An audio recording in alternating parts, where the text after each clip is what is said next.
Hello दोस्तों, मैं हूं Iqbal Khurshid. One minute story में खुश आमदीद।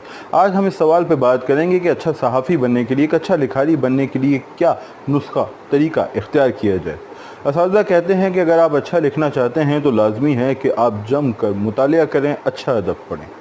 अब बदकिस्मती से ये बात कही जाती है मगर इस पे अमल कम किया जाता है। अगर आप सहाफ़ियों से पूछें कि उनका मुतालिया कितना है तो आपको मायूसी होगी। यहाँ तक कि अक्सर अफसाना निगार और शायर भी बेहद महदूद मुताले के हामिल होते हैं।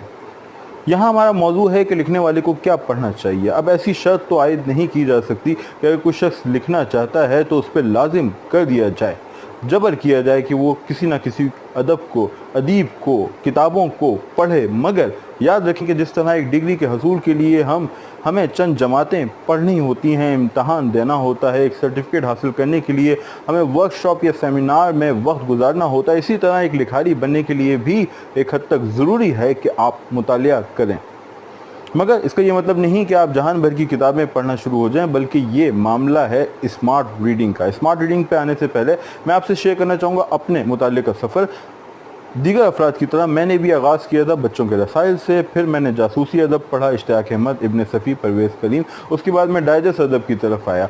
इन 3 मराहिल से गुजर के बच्चों का अदब, जासूसी अदब, डाइजेस्ट अदब, मेरे अंदर मुताले की आदत पुख्ता हो गई और ज़ख़ीम किताबों को देख कर जो घबराने की कैफियत एक पढ़ने वाले में आती है, मैं उससे निकल आया। और फिर मैंने पढ़ा वो अदब जिसका बुनियादी सरोकार ये नहीं होता कि वो आपको तफरीह फराम करे, जिसका बुनियादी मकसद ये नहीं होता कि वो अपने मुताले के उनसर से आपको बांध ले। यकीनी तौर पे अदब का एक सरोकार ये भी है, मगर जो संजीदा अदब है वो कुछ और मामलात से भी डील करता है, वो हमागीर होता है, उसके कुछ और सरोकार भी होते हैं।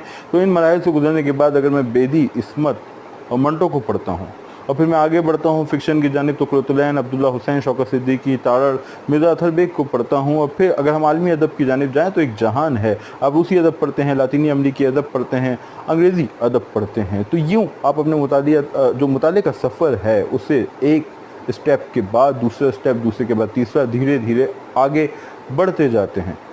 लेकिन अब हम आते हैं वापस अपने सवाल की जानिब कि एक लिखने वाले को क्या पढ़ना चाहिए। तो मैंने आपसे कहा था यहाँ स्मार्ट रीडिंग का कॉन्सेप्ट है, यानी कि जिस मौजू पे आप लिखना चाहते हैं उसके बारे में जम के पढ़ें।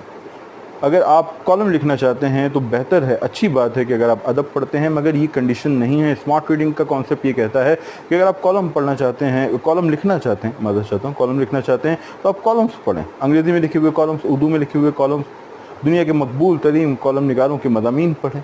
देखें कि उनके लिखने का ढब क्या है, क्या उसलूब इख्तियार करते हैं, किस तरह वो बात को प्रेजेंट करते हैं, क्या कहानी सुनाते हैं या बराह रास्त उस मसले से डील करते हैं। अगर आप लिखना चाहते हैं फ़ीचर, तो देखें फ़ीचर निगारों ने किस तरह फ़ीचर लिखे हैं। अखबारात में देखें, उर्दू अखबारात, इंग्लिश अखबारात। अगर मुमकिन है तो फ़ीचर निगारों से रब्ता करें, कॉलम निगारों से रब्ता करें, उनसे मशवरा मांगें। ये भी देखें कि फ़ीचर निगारी या कॉलम निगारी से मुताल्लिक़ जो निसाबी किताबें हैं वो क्या कहती हैं। निसाबी किताबें महदूद होती हैं, उनमें प्रैक्टिकल एलिमेंट कम होता है। इसकी मिसाल यूँ दीजिए कि अगर आप स्क्रिप्ट राइटिंग की क्लास लेते हैं किसी किताब में, या किसी किताब को पढ़ते हैं जिसका मामला स्क्रिप्ट राइटिंग से है, जिसका मौजू स्क्रिप्ट राइटिंग है, मगर फिर आप एक ऐसे स्क्रिप्ट को देखते हैं जिस पे एक फ़िल्म बनी थी, आप फिल्म को सामने रखते हैं, स्क्रिप्ट को सामने रखते हैं, तो शायद आप ज़्यादा बेहतर अंदाज में उस चीज़ को समझ सकते हैं।